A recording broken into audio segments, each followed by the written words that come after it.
আল্লাহ তাআলা কিয়ামতের কঠিন ময়দানে যেদিন স্বামী স্ত্রীকে চিনবে না, স্ত্রী স্বামীকে দেখে পালিয়ে যাবে, বন্ধু বন্ধুরে চিনবে না, পীর সাহেব মুরিদরে চিনবে না, মুরিদ পীর সাহেবরে চিনবে না, দলের কর্মী তার নেতারে চিনবে না, নেতা তার কর্মীরে চিনবে না, বন্ধু বন্ধুরে দেখে পালাবে। এই কঠিন মুহূর্তে সূর্যটা মাথার কাছে চলে আসবে, জমিনটা তামার জমিন হবে, আজকের জমিনের মতো নয়। মানুষ ঘর্মাক্ত, ক্লান্ত, শ্রান্ত মাথার মগজগুলো কানের ছিদ্র আর নাকের ছিদ্র দিয়ে বেয়ে বেয়ে পড়বে। বিশ্বনবী ফরমান, কিয়ামতের ওই কঠিন ময়দানে 7 শ্রেণীর ব্যক্তিকে রব্বুল আলামিন তার আরশের নিচে ছায়া দিবেন। তার মধ্যে প্রথম শ্রেণীর ব্যক্তি হলো ইমামুন আদিল, যে ইনসাফের সাথে বিচার করে, যে জাস্টিস সমাজে সার্ভ করে, যে সুশাসন নিশ্চিত করে, ওই ইমামুন আদিল। আদিল শব্দটা বুঝছেন না? ইন্নাল্লাহা ইয়া'মুরু বিল আদল, পাইছেন? আদিল। 7 শ্রেণীর ব্যক্তিকে আল্লাহ তাআলা সুশীতল আরশের নিচে ছায়া দিবেন, যেদিন তার দেয়া ছায়া ছাড়া কোনো ছায়া থাকবে না। এর প্রথম হচ্ছে ইমামুন আদিল, ন্যায়পরায়ণ শাসক। চিল্লায় বলেন সুবহানাল্লাহ। আবার বিশ্বনবী বললেন, ইন্নাল মুকসিতিনা ইনদাল্লাহি আলা মানাবির মিন নূর আন ইয়ামিনির রহমান। কিয়ামতের দিন যারা ন্যায়পরায়ণ হিসেবে আল্লাহর সামনে দাঁড়াবে, কিয়ামতের দিন রব্বুল আলামিন তার আরশের ডান দিকে ওই ন্যায়পরায়ণ লোকদের জন্য আরশের ডান দিকে একটা নূরের মিম্বারে তাদেরকে বসার সুযোগ করে দিবে। আল্লাহর আরশের ডান দিকে ন্যায়পরায়ণ লোকদের জন্য আল্লাহ তাআলা নূরের মিম্বার বানাবে। চারটেখানে কথা মনে করেছেন? আল আদাল, জাস্টিস। ইন্নাল্লাহা ইয়া'মুরু বিল আদল। আল্লাহ তাআলা এই আদালতের নির্দেশনা দেন, সুবিচার, সুশাসন। প্রিয় ভাইয়েরা, এটা আমরা বাংলাদেশে চাই কি চাই না? এই যে অরাজকতা, এই যে অন্যায়, এই যে জুলুম, এই যে ইনকনসিস্টেন্সি সমাজের অসঙ্গতির প্রধান কারণ জাস্টিস নাই, সুবিচার নাই, সুশাসন নাই। শেষবারের মতো আওয়াজ করে বলেন তো, আমরা বাংলাদেশে আদল চাই কি চাই না? তাহলে প্রথম নির্দেশনা শেষ। আল্লাহ তাআলা তোমাদেরকে আদলের আদেশ দেন। এরপর আল্লাহ বললেন, আমি তোমাদেরকে ইহসানের আদেশ দেই। ইন্নাল্লাহা ইয়া'মুরু বিল আদলি ওয়াল ইহসান। আমি তোমাদেরকে যেমনি আদলের নির্দেশনা দেই, তেমনি ভাবে তোমাদেরকে ইহসানের নির্দেশনা দেই। ইহসান, আওয়াজ করে সবাই বলেন তো ইহসান। ইহসান মানে কারো প্রতি সফট হার্টেড হওয়া, মহানুভব হওয়া, অনুগ্রহ পরায়ণ হওয়া, অনুগ্রহশীল হওয়া, একে অপরের প্রতি দয়াদ্র হওয়া। একে অপরের প্রতি দয়াদ্র, অনুগ্রহশীল হওয়া ছাড়া মানবিক সমাজ কশিনকালেও গঠন করা সম্ভব না। প্রিয় ভাইয়েরা, সুন্দর আচরণ দিয়ে, ইহসান দিয়ে যা জয় করা যায়, নরম আচরণ দিয়ে যেটা অর্জন করা যায়, কঠোরতা দিয়ে সেটা পারা যায় না। বিষ্ণু ঈসা ইসলাম ইহসান দিয়ে, কোমল আচরণ দিয়ে, তার অনুগ্রহ দিয়ে তিনি অনেক কাফিরের হৃদয়কে জয় করে ফেলেছেন। সাইয়েদনা সুমামা ইবনে উসাল রাদিয়াল্লাহু তাআলা আনহুর কথা মনে পড়ে যায়। তিনি ছিলেন ইয়ামামার বাদশা। মদিনাতে বিশ্বনবীকে হত্যা করার নিয়তে এসেছিলেন, গোপনে গোপনে বিশ্বনবীকে হত্যা করে আবার ইয়ামামাতে তিনি ফিরে যাবেন। কিন্তু কি অবাক করা কাণ্ড, হত্যা করতে পারে নাই, সাহাবাদের হাতে তিনি ধরা পড়ে গেলেন। সাইয়েদনা সুমামা ইবনে উসাল রাদিয়াল্লাহু তাআলা আনহু হত্যার নিয়তে আসলেন, কিন্তু হত্যা করতে পারলেন না। সাহাবারা ওনাকে ধরে ফেললেন, ধরে মসজিদে নববীর পিলারের মধ্যে বেঁধে রাখলেন। সুমামা ইবনে উসাল, সিরাত থেকে শুনে, সিরাত থেকে শোনাচ্ছি, রাদিয়াল্লাহু তাআলা আনহু ইয়ামামার অধিপতি ছিলেন। বিশ্বনবীকে হত্যার জন্য আসছেন, ধরা পড়ে গেছেন, এখন মসজিদে নববীতে বেঁধে রাখছেন। তার মানে বন্দী। এখন স্ট্যাটাস কি? বন্দী, ক্যাপটিভ। বিষ্ণু ঈসা ইসলাম সাহাবাদেরকে বললেন, তার খোঁজ খবর নিও, সুমামা ইবনে উসালের খোঁজ খবর নিও। সাহাবারা বলেন, ইয়া রাসূলুল্লাহ, আপনাকে হত্যা করতে এসেছে, তার তো কঠিন ক্যাপিটাল পানিশমেন্ট হওয়া দরকার, কঠিন শাস্তি হওয়া দরকার। বিশ্বনবী বললেন, না, আমি যেটা জানি তোমরা সেটা জানো না, তোমরা সুমামার সাথে ভালো আচরণ করো। বিশ্বনবী সুমামার কাছে গেলেন। প্রথম দিন যে তিনি কালেমার দাওয়াত দিলেন, ঈমানের দাওয়াত দিলেন, ইসলামের দাওয়াত দিলেন, রিসালাতের দাওয়াত দিলেন, আখিরাতের দাওয়াত দিলেন। পরের দিন যে বিশ্বনবী সালাতের দাওয়াত দিলেন, যাকাতের দাওয়াত দিলেন, ইসলাম কি, কিভাবে, কেমন করে পালন করতে হয় চমৎকার আর্টিকুলেট করতে শুরু করলেন। তন্ময় হয়ে সুমামা ইবনে উসাল রাদিয়াল্লাহু তাআলা আনহু বিশ্বনবীর কথাগুলো শুনতে আরম্ভ করলো। একদিন নয়, 2 দিন নয়, টানা 3 দিন বিশ্বনবী সুমামার কাছে ইসলামকে প্রেজেন্ট করেছেন, উপস্থাপন করেছেন। আওয়াজ করে বলেন কয় দিন? 3 দিন। 3 দিন মসজিদে নববীতে বাধা।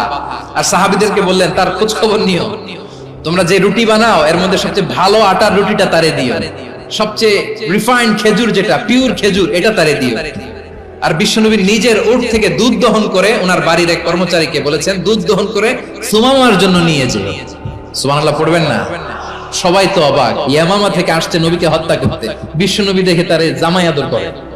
একদিন নয়, 2 দিন নয়, টানা 3 দিন বিশ্বনবী এভাবে সুমামার কাছে যেয়ে ইসলামকে প্রেজেন্ট করতে আরম্ভ করলেন, ইসলামকে উপস্থাপন করতে শুরু করলেন, আর তাকে চমৎকার এন্টারটেইনমেন্ট আপ্যায়ন দিতে আরম্ভ করলেন। টানা 3 দিন যখন ইসলামের দ্য বিউটিজ অফ ইসলাম, ইসলামের সুমহান বাণী সৌন্দর্য তার কাছে উপস্থাপন শেষ, তাকে আপ্যায়ন শেষ, বিশ্বনবী বললেন সাহাবাদেরকে যাও এবার সুমামার হাতের পায়ের রশি দুটো খুলে দাও। সাহাবারা তর্ক জুড়ে দিলেন, লা ইয়া রাসূলুল্লাহ, এমনটা করবেন না, তো ভয়ঙ্কর ভয়ঙ্কর খুনি, কি জানি কি হয়ে যায়। বিশ্বনবী বললেন না, তার হাতে পায়ের রশিগুলো খুলে দাও। সাহাবারা বিশ্বনবীর কথা মতো তার হাতে পায়ের রশিগুলো খুলে দিল। সুমামা মুহূর্তের মধ্যে মসজিদে নববী থেকে বের হয়, ইয়ামামায় ফিরে না যে মসজিদে নববীর পাশে একটা খেজুর বাগান ছিল সেখানে চলে গেলেন। সেখানে একটা ছোট্ট কুয়া ছিল, কুয়ার পানি দিয়ে তিনি গোসল করলেন। সুবহানাল্লাহ পড়েন। কুয়ার পানি দিয়ে গোসল করে মসজিদে নববীর সামনে এসে বিশ্বনবী এবং সাহাবাদের সামনে দাঁড়িয়ে সাব্বাবা উঁচু করে বললেন, আশহাদু আল্লা ইলাহা ইল্লাল্লাহ ওয়া আশহাদু আন্না মুহাম্মাদান আবদুহু ওয়া রাসূলুহু। আমি সাক্ষ্য দিচ্ছি আল্লাহ ছাড়া কোনো ইলাহ নাই, আর মুহাম্মদ আল্লাহ তাআলার প্রেরিত বান্দা এবং রাসূল। প্রিয় ভাইরা, ইহসান দিয়ে যা জয় করা যায়, কঠোরতা দিয়ে সেটা কঠিনকালেও জয় করা যায় না। আওয়াজ করে বলেন ঠিক কি না? এবার সুমামা দাঁড়িয়ে বলে, ওগো নবী, আমি তো কালিমা পড়ে মুসলমান হয়ে গেলাম, এবার শোনেন, এই মুহূর্তের আগে আপনার চেহারার চাইতে নিকৃষ্ট কোনো চেহারা আমার কাছে ছিল না, কিন্তু শাহাদা পাঠ করার পরে আপনার চেহারার চাইতে উত্তম শ্রেষ্ঠ কোনো চেহারা আমার কাছে আর নাই। ও নবী, আজকের দিনের আগে ইসলাম ধর্মের চেয়ে নিকৃষ্ট অপছন্দনীয় কোনো ধর্ম আমার কাছে ছিল না, কিন্তু এই মুহূর্ত থেকে ইসলামের চেয়ে সেরা শ্রেষ্ঠ পছন্দনীয় কোনো ধর্ম আমার কাছে নাই। নবী গো, আজকের দিনের আগে মদিনার চাইতে অপছন্দনীয় নিকৃষ্ট কোনো শহর আমার কাছে ছিল না, কিন্তু এই মুহূর্তের পর থেকে মদিনার চাইতে কোনো শ্রেষ্ঠ শহর আমার জানা নাই। সে ছিল গমের বড় ডিলার, গম বেচতো। কি বেচতো? তার গম কিনে মক্কার লোকেরা রুটি খাইতো। সে ঘোষণা দিল, আজকে থেকে মক্কাবাসীদের জন্য সব গম আমি হারাম করে দিলাম, মক্কাবাসী এখন না খেয়ে মরে। সুবহানাল্লাহ পড়বেন না? মক্কাবাসী বিশ্বনবীর কাছে আসলেন, এসে বললেন, মুহাম্মদ, আমরা তো তোমার ভাই, তোমার চাচা, তোমার ভাতিজা, তোমার আত্মীয়, তুমি সুমামারে বলো সে যেন আবার গমের সাপ্লাই মক্কার জন্য অনুমতি দিয়ে দেয়। বিশ্বনবীর অনুমতি ক্রমে সুমামা আবার মক্কাতে গম পাঠাতে শুরু করলো। পড়েন সুবহানাল্লাহ। ইহসান, ইহসান দিয়ে আপনি যেটা জয় করতে পারবেন, you can win the heart of your enemies. ইহসান দিয়ে আপনি আপনার শত্রুর হৃদয়কে জয় করতে পারবেন। এজন্য আল্লাহ বললেন, ওয়া আনফিকু ফি সাবিলিল্লাহি ওয়া লা তুলকু বিআইদিকুম ইলাত তাহলুকা ওয়া আহসিনু ইন্নাল্লাহা ইউহিব্বুল মুহসিনিন। তোমরা আল্লাহর রাস্তায় দান করবে আর নিজেরা নিজেদেরকে ধ্বংসের হাতে ঠেলে দিও না। তোমরা একে অপরের প্রতি ইহসান করবে, কারণ ইহসানকারীদেরকে আল্লাহ বড় ভালোবাসেন। সুবহানাল্লাহ পড়েন। আবার সূরা রহমান আল্লাহ বললেন, হাল জাযাউল ইহসানি ইল্লাল ইহসান ফাবিআইয়ি আলা, সবাই পড়েন, ফাবিআইয়ি আলাই রাব্বিকুমা তুকাযযিবান। ইহসানের প্রতিদান হিসেবে ইহসানি হয়। বিশ্বনবী সুমামার প্রতি যেমন ইহসান করেছেন, সুমামাও ঠিক তেমন ইহসান ফিরিয়ে দিয়েছে। ঠিক কিনা বলেন? তাহলে 1 নম্বরে হচ্ছে আদ, ন্যায় বিচার। 2 নম্বরে সবাই বলেন ইহসান সদাচরণ। ইহসান দুই ধরনের প্রিয় ভাইরা, ইহসান ফিল ইবাদা, ইহসান ফিল মুআমালা। ইহসান ফিল ইবাদা হচ্ছে একাগ্র অনুভবে ইবাদতে ডুব দেওয়া, এর নাম ইবাদতের ইহসান। সুবহানাল্লাহ পড়ুন। বিশ্বনবী বলেন ইহসান মানে কি জানো নাকি? হাদিসে জিবরিলে সাইয়েদনা জিবরিল আলাইহিস সালাম বিশ্বনবীকে বললেন আখবিরনি আনিল ইহসান। নবী আমাদেরকে বলেন ইহসান মানে কি? বিশ্বনবী বললেন আনতা আবুদাল্লাহা কাআন্নাকা তারাহু ফাইন লাম তাকুন তারাহু ফাইন্নাহু ইয়ারাক। ইহসান মানে হলো এমন ভাবে তুমি আল্লাহর সামনে নিজেকে উজাড় করে ইবাদত করবে, তুমি ভাববে তুমি আল্লাহকে দেখতে পাচ্ছ। আর এটা যদি ভাবা তোমার জন্য কঠিন হয়ে যায়, অন্তত এতটুকু তুমি ভাববা যে আল্লাহ তোমাকে দেখতে পাচ্ছেন। ঠিক কিনা বলেন? আমার বীর চট্টলার ভাইরা, কেউ যেটা দেখে না সেটা দেখে কে? এই বিশ্বাস হৃদয়ের মধ্যে আছে? নামাজে যখন দাঁড়ান এই ফিলিংসটা আনা যাবে? এটা পর্যন্ত যে আমরা হায়াত পাবো কোনো গ্যারান্টি আছে? সবাই আওয়াজ করে বলেন গ্যারান্টি আছে? গ্যারান্টি নাই। এজন্য বিষ্ণু ইসলাম বলেছে এমন ভাবে নামাজে দাঁড়াও, ইবাদত করো, মনে করো হতে পারে এটাই আমার জীবনের শেষ নামাজ। পারফর্ম দ্য সালাহ as if this is your last and final prayer. এমন ভাবে সালাতে দাঁড়াও, ভাবো হতে পারে এটাই তোমার জীবনের শেষ নামাজ। এমন ভাবে নামাজে দাঁড়াও, ভাবো এটাই শেষ নামাজ। তাহলে নামাজে একাগ্রতা বাড়ায় দিবে কে? ফলে ইবাদতের ইহসান আমাদের অর্জিত হবে। আর মুআমালাতে ইহসান হলো, বিশ্বনবী বলেন ইন্নাল্লাহা তাবারাকা ওয়া তাআলা كتب الإحسان على كل شيء فإذا قتلتم فأحسنوا القتلة وإذا ذبحتم فأحسنوا الذبح وليحد أحدكم شفرته وليرح ذبيحته। ইহসান দুই ধরনের, আওয়াজ করে বলতে হবে কয় ধরনের? একটা হচ্ছে ইহসান ফিল ইবাদা, ইবাদতে ইহসান। ইবাদতে ইহসান কি? একাগ্র অনুভব দিয়ে ইবাদত করা, মন প্রাণ দিয়ে ইবাদত করা। আর মুআমালাতে ইহসান কি? সব কাজে, দৈনন্দিন কাজে, কর্মে, সামাজিক অ্যাক্টিভিটিতে কোমলতা প্রদর্শন করা, অনুগ্রহের সাথে সবকিছু করা। আল্লাহ তাআলা ইন্নাল্লাহা তাবারাকা ওয়া তাআলা কাতাবাল ইহসানা আলা কুল্লি শাই, তিনি সবকিছুর ব্যাপারে ইহসানকে আবশ্যক করেছেন। সবকিছু, মুমিনের সব কাজে ইহসানের পরশ থাকবে। ওয়া ইযা কাতালতুম ফাহসিনুল কিতলা, বিষ্ণু বলেন তুমি যখন কাউকে হত্যা করো ইহসানের সাথে করো। সুবহানাল্লাহ পড়বেন না? যখন হত্যা করো তখনও ইহসানের সাথে। আচ্ছা হত্যা করবো আবার ইহসান আসবে করতে, করে তো মেরেই ফেলবো আমি। আল্লাহ, ও ভাই একজন খুন করেছে, খুনি, রাষ্ট্রীয় আইনে তার শাস্তি হয়েছে ডেথ পেনাল্টি, মৃত্যুদণ্ড। এখন মৃত্যুদণ্ড দেখে আপনি যেমনি মন চায় তেমনি মারবেন লোকটারে? ওর নাক কেটে ফেলতে পারবেন? ওর কান কাটতে পারবেন? ওর চোখ উপড়ে ফেলতে পারবেন আপনি? যেমন মন চায় তার অঙ্গহানি করা যাবে না। ইহসানের সাথে তাকে হত্যা করা। সুবহানাল্লাহ, this is Islam, this is the true essence of Islam. ওয়া ইযা যাবাহতুম ফাহসিনু যাবহা, যখন জবাই করবে তখনও ইহসানের সাথে জবাই করবে। করব জবাই, ওইখানেও নাকি ইহসান। আচ্ছা কুরবানির দিন আমরা পশুগুলোরে কি করি বলেন সবাই আওয়াজ করে? জবাই। জবাই মানে তো এটার মেরেই ফেলতেছি, একটু পরে তো টুকরো টুকরো করে গোশতগুলো খাবো, এটা তো খাবো, এটা তো মেরেই ফেলবো। বিষ্ণু বলে না, জবাইয়ের মধ্যেও মুমিনের জবের ভেতরেও ইহসানের পরশ থাকা চাই। যখন জবাই করবে প্রাণীটাকে হাত পা টাইট করে বেঁধে নাও, ছুরিটাকে শার্পেন করে নাও, ধারালো করে নাও, যাতে অল্প সময়ে জবাইটা হয়ে যায়, প্রাণীটা যাতে কম কষ্ট পায়। সুবহানাল্লাহ পড়ে। দিস ইজ কল্ড ইহসান।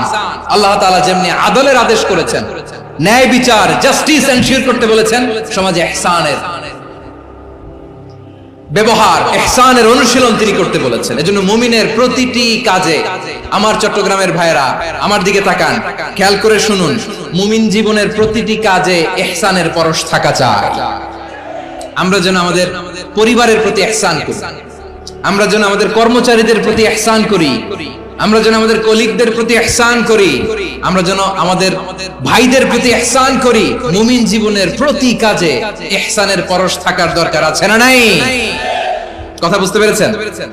তাহলে আল্লাহ তাআলার তিনটা আদেশ ছিল, কয়টা গেল? প্রথমে কি ছিল? আদল। দুই নম্বরে, তিন নম্বরে রব্বুল আলামিন বললেন ওয়া ইতাইযিল কুরবা, নিকটাত্মীয়দেরকে দান করো, নিকট আত্মীয়দেরকে দাও, যারা তোমাদের ব্লাড কানেকশনের আত্মীয় তাদেরকে তোমরা দাও।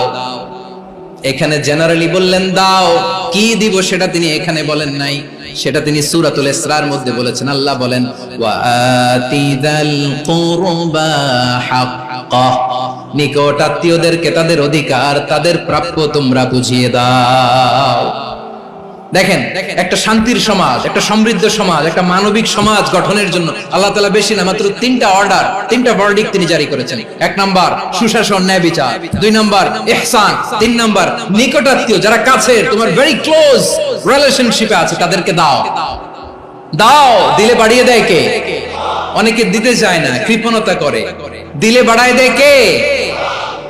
ওমিয়া, মদিনার মধ্যে সবচাইতে গরিব সাহাবী ছিল বেলাল রাদিয়াল্লাহু তাআলা আনহু। ওনার এন্টায়ার অ্যাসেট, সম্পদের পরিমাণ কতদূর জানেন? একটা লুঙ্গি। বেলাল রাদিয়াল্লাহু তাআলা আনহু, ওনার টোটাল ওয়েলথের এস্টিমেশন হচ্ছে মাত্র একটা লুঙ্গি। একটা লুঙ্গি, টোটাল ওয়েলথ এস্টিমেশন, টোটাল সম্পদের পরিমাণ বেলাল রাদিয়াল্লাহু তাআলা আনহুর কি ছিল? ওই বেলাল রাদিয়াল্লাহু তাআলা আনহুকে বিষ্ণু ইসলাম বলেছেন, আনফিক ইয়া বেলাল, ও বেলাল তুমিও দাও। ওয়ালা তাখশা মিন যিল আরশি ইখলালা, আরশের অধিপতির তো কোনো ঘাটতি নাই, তুমি দিলে ওই আল্লাহ তোমারে বাড়ায় দিবে। এজন্য আমার প্রিয় ভাইয়েরা, দিলে কমে না, দিলে বাড়ে।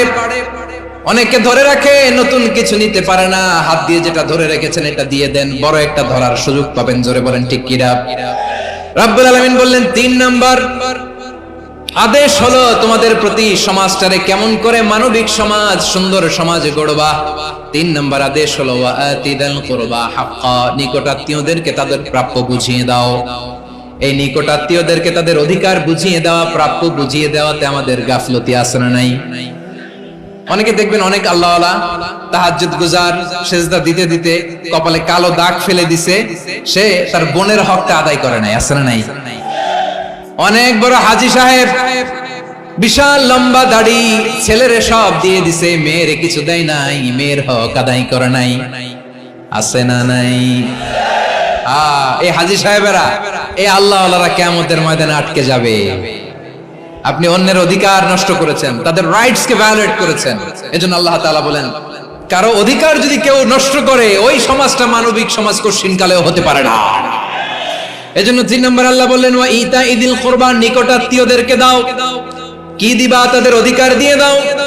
বোনের অধিকার বুঝিয়ে দাও, মেয়ের অধিকার বুঝিয়ে দাও, ফুফুর অধিকার বুঝিয়ে দাও। দেখবেন অনেক মায়েরা ছেলের পাতে মুরগির রান দেয়, মেয়ের পাতে দেয় মুরগির ঠ্যাং।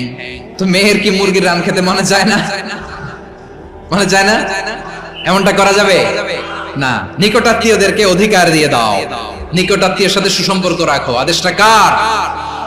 এজন্য প্রিয় ভাইয়েরা, জীবনে যদি বারাকা অর্জন করতে চান, নিকটাত্মীয়দের সাথে সুসম্পর্ক রাখতে হবে, তাদের জন্য উপহার পাঠাতে হবে। বিশ্বনবী বলেন, লা ইয়াদখুলুল জান্নাতা কাতে, যে ব্যক্তি আত্মীয়তার সম্পর্ককে ছিন্ন করে দেয়, সে কঠিন কালেও আল্লাহর জান্নাতে ঢুকবে না। আপনি কি এটারে সহজ হাদিস মনে করছেন? এটা সহজ কথা। আপনি ভাবছেন আপনার নামাজ আপনারে বাঁচাতে পারবে, আপনার রোজা বাঁচাতে পারবে, আপনার তাহাজ্জুদ আপনারে বাঁচাতে পারবে? অধিকার নষ্ট করলে কিছুই আপনারে বাঁচাতে পারবে না। এজন্য নিকট আত্মীয়দেরকে দিতে হবে বেশি বেশি। বিশ্বনবী বলেন, ইন্না সাদাকাতা আলাল মিসকিনি সাদাকা ওয়া আলা যির রাহিমি ইসনাতান সাদাকাতুন ওয়া সিলা। মিসকিনরে দান করলে শুধু দানের সওয়াব হয়, নিকট আত্মীয়কে দান করলে 2টার সওয়াব হয়, সাদাকার সওয়াব হয়, আবার আত্মীয়তার বন্ধন অটুট রাখার সওয়াব হয়ে যায়। আবার বিশ্বনবী বললেন, মান সাররাহু আইয়ুবসাতা লাহু ফি রিজকিহি ওয়া ইনসালাহু ফি আসারিহি ফালইয়াসিল রাহিমা। যে ব্যক্তি তার রিজিকের প্রশস্ততা চায় আর হায়াতে বরকত চায়, সে যেন তার আত্মীয়ের সাথে সুসম্পর্ক রাখে। আমার প্রিয় চট্টলার ভাইয়েরা, আমাদের রিজিক বাড়ুক, এটা আমরা চাই কি চাই না? সবাই চান? হ্যাঁ, আমাদের রিজিকে প্রশস্ততা আসুক, চাই কি চাই না? আমাদের হায়াতে বরকত আসুক, আমরা চাই কি চাই না? এই 2টা যদি চান, তাহলে নিকট আত্মীয়দের সাথে সুসম্পর্ক রাখবেন। পারবেন? তাহলে সমাজটারে মানবিক সমাজ বানায় দিবে কে? 3টা আদেশ চলে গেল। 1 নম্বরে কি ছিল? 2 নম্বরে, 3 নম্বরে নিকট আত্মীয়দেরকে দান। আল্লাহ তাআলা 3টা জিনিসের যেমনি আদেশ করেছেন, অনুরূপ ভাবে 3টা বিষয় তিনি বারণ করেছেন, নিষেধ করেছেন। ওগুলোর কাছেও যাওয়া যাবে। রাব্বুল আলামিন বলেন, ওয়ায়ানহা আনিল ফাহশাই ওয়াল মুনকারি ওয়াল বাগি আমি যেমনি তিনটি বিষয়ে আদেশ করলাম, অনুরূপ ভাবে তিনটি বিষয়ে বারণ করলাম, নিষেধ করলাম। আমার 1 নাম্বার নিষেধাজ্ঞা হলো অশ্লীলতার প্রতি। ফাহশা ওয়া ইয়ানহা আনিল ফাহশা, আল্লাহ তাআলা অশ্লীলতাকে নিষেধ করেছেন। কোন জিনিসকে? সবাই বলুন, কোন জিনিসকে? যত ধরনের, যত টাইপের, যত ক্যাটাগরির অশ্লীলতা হতে পারে সব অশ্লীলতাকে হারাম করেছেন কে? ফাহশা মানে কি? কথায়, কাজে, আচরণে, কমেন্ট, ফেসবুকের কমেন্টসে যত ধরনের নোংরামো আছে, যত ধরনের অশ্লীলতা আছে, এটাকে আরবিতে বলে ফাহশা। রাব্বুল আলামিন বলেন, কুল ইন্নামা حرم ربي الفواحش ما ظهر منها وما بطن। ও নবী, আপনি বলে দেন, আমার রব প্রকাশ্য অপ্রকাশ্য, স্পষ্ট কিংবা অস্পষ্ট, দৃশ্যমান কিংবা অদৃশ্যমান সব অশ্লীলতাকে হারাম করেছেন। সব ধরনের অশ্লীলতা হারাম। আল্লাহ তাআলা আমাদেরকে অশ্লীলতা থেকে বাঁচান। এবার বলেন, আমাদের সমাজে অশ্লীলতা আছে না নাই? অশ্লীলতা নানা ভাবে, নানা নামে, নানা মোড়কে আমাদের সমাজে আছে না নাই? সংস্কৃতির নামে, ফ্যাশনের নামে, বিনোদনের নামে, উপন্যাসের নামে, কনসার্টের নামে অশ্লীলতা আছে না নাই? আপনি দেখেছেন কনসার্টগুলোর অবস্থা? আমাদের তরুণ তরুণীরা, আমাদের যুবক যুবতীরা, আমাদের জেনজিরা, কি অবস্থা ওইখানে? কনসার্টের নামে অশ্লীলতা আছে না নাই? ছেলে মেয়ে একে অপরকে জড়ায় ধরতেছে, একে অপরকে চুমু খাচ্ছে, প্রকাশ্যে, দিবালোকে, গণমানুষের সামনে। আল্লাহ তাআলা এই অশ্লীলতা থেকে আমাদেরকে বেঁচে থাকতে বলেছেন। রূপালী জগতের নামে অশ্লীলতা আছে না নাই? এই টার্মটা আপনারা জানেন না? রূপালী জগৎ কি জগৎ? আসলে কি রূপালী জগৎ না অন্ধকার জগৎ? আমার বোনেরা, আপনাদেরকে যে কি বলে তারা বুঝায়, রূপালী জগৎ শুনেই আপনি ভরকে যাবেন না। রূপালী জগতে যে নারী যত বেশি উলঙ্গ, সে নাকি তত বেশি সাহসী। জানেন? বলে এটা একটা সাহসী নারী, খুব সাহসী পদক্ষেপ তার। যত বেশি শরীর থেকে কাপড় নামাতে পারবে, যত বেশি বস্ত্রহীন হয়ে নিজেকে প্রেজেন্ট করতে পারবে, সে নাকি তত বেশি সাহসী। আমার চট্টলার ভাইরা, শয়তানের প্রথমে এজেন্ডা ছিল বনি আদমকে বস্ত্রহীন করা। সে আদম এবং হাওয়া আলাইহিস সালামকে নিষিদ্ধ গাছের ফল খাইয়ে তাদেরকে বস্ত্রহীন করেছে। এই জামিনেও সে আমাদেরকে বস্ত্রহীন করতে চাইবে। এই রূপালী জগতের নামে তারা এটা করে। আমার প্রিয় বোনেরা, আপনি জানেন না আপনার দাম কত? ওরা আপনাদেরকে বিজ্ঞাপনের সস্তা পণ্য বানাতে চায়। ওরা আপনাদেরকে ওদের ভোগের লিপসার টুলস বানাতে চায়। ওরা আপনাদেরকে দিয়ে ওদের খায়েশ পূরণ করতে চায়। এটা আপনাদের জন্য মোটেও ডিগনিটি নয়, এটা আপনাদের জন্য সম্মান নয়। আপনার সম্মান শালীনতায়, আপনার সম্মান হেজাবে, আপনার সম্মান ভদ্রতায়, আপনার সম্মান আপনার ডিসেন্ট পোশাকে। পোশাক বলে দেয় এই নারীটা ভদ্র না অভদ্র। পোশাক বলে দেয় এই মেয়েটা কোন ঘরের মেয়ে। আপনি জানেন না, আপনারা সস্তা পণ্য বানায়, ভোগের পণ্য, বিলবোর্ডে আপনাকে উলঙ্গ করে উপস্থাপন করে। এই অশ্লীলতার সাথে ইসলামের কোনো সম্পর্ক। এজন্য আল্লাহ বলেন, আমি অশ্লীলতাকে হারাম করেছি। অশ্লীলতাকে হারাম করার প্রথম কারণ হলো এর মাধ্যমে মানবতাকে অপমানিত করা হয়। কারণ মানুষের সম্মান মানুষের পোশাকে। মানুষ যখন পোশাকহীন হয়ে যায়, বস্ত্রহীন হয়ে যায়, তার সম্মান কমে যায়, ঠিক কিনা? অশ্লীলতাকে হারাম করার প্রথম কারণ হচ্ছে মানুষ মানুষকে অপমান করে। একটা নারী, সে তো সম্মানিত, নারী যে কত সম্মানিত নারীর এটা বুঝেই নাই। বিশ্বনবী বলেন, আদ-দুনিয়া কুল্লুহা মাতা ওয়া খায়রু মাতা'আদ দুনিয়াল মারআতুস সালিহা। আমার বোনেরা, 5টা প্যান্ডেলে আপনারা এলইডিতে আমার আলোচনা শুনছেন, আমি জানি। আপনাদের এই গর্ভ যে কত দামি আপনি জানেন না। আপনার পেট থেকেই আসবে আগামী দিনের সালাহুদ্দিন আল আইয়ুবী। আপনার পেট থেকেই আসবে অনাগত দিনের ইমাম মাহদী আল মুনতাযর। আপনার পেট থেকেই আসবে অনাগত দিনের ফয়সাল, ওয়াসিম, মুগ্ধ, আবু সাইদের মতো বীর যোদ্ধা। আমার প্রিয় বোনেরা, আমার প্রিয় বোনেরা, বিশ্বনবীর কথার ওজন খেয়াল করেন। আদ-দুনিয়া কুল্লুহা মাতা ওয়া খায়রু মাতা'আদ দুনিয়াল মারআতুস সালিহা। দুনিয়ার সবকিছুই অ্যাসেট, এর মধ্যে সবচেয়ে দামি অ্যাসেট নেককার নারী। আপনার গর্ভ যে কত দামি আপনি জানেন না। নিজের সময়টাকে কাজে লাগান, কোরআন পড়েন, সুন্নাহ পড়েন। আপনার অনেক দায়িত্ব ঘরে। You are the MD of your family. একটা family it's a very big institution. পরিবার একটা অনেক বড় প্রতিষ্ঠান, and you are the MD of your institution. আপনি এই পরিবারের MD, managing director of your family. এখানে আপনার কত দায়িত্ব। আপনি ছেলে মেয়েদেরকে তারবিয়া করবেন, আপনি আপনার স্বামীর জন্য ঘরটার জান্নাতের নীড় বানাবেন, আপনার জন্য জান্নাতের ডুপ্লেক্স বাড়ি ওইখানে তৈরি করে রাখবে কে? আপনি যে কত দামি আপনি জানেন না। নারীদেরকে আল্লাহ বানিয়েছেন উচ্চতর করে, নিম্নতর নয়। নারীদেরকে ছোট্ট জিনিস দিলে এটার বড় করে দেয়। নারীদেরকে ভ্রূণ দিলে, শুক্রাণু দিলে নারী এটারে বাচ্চা হিসেবে উপহার দেয়, ঠিক কিনা? বিয়ের মাধ্যমে স্বামী যখন তার শুক্রাণু তার স্ত্রীকে উপহার দেয়, স্ত্রী রিটার্নে কি উপহার দেয়? ফুল ফর্ম বেবি, মানব সন্তান। দেখছেন, আপনি দিলেন একটুকুনি, দিছে বিশাল। আপনি যদি নারীকে বাজার এনে দেন, নারী এটাকে সুস্বাদু খাবারে রূপান্তর করে দেয়। আপনি তাকে একটা মুচকি হাসি দিয়ে দেন, সে তার কলিজা দিয়ে দেয়।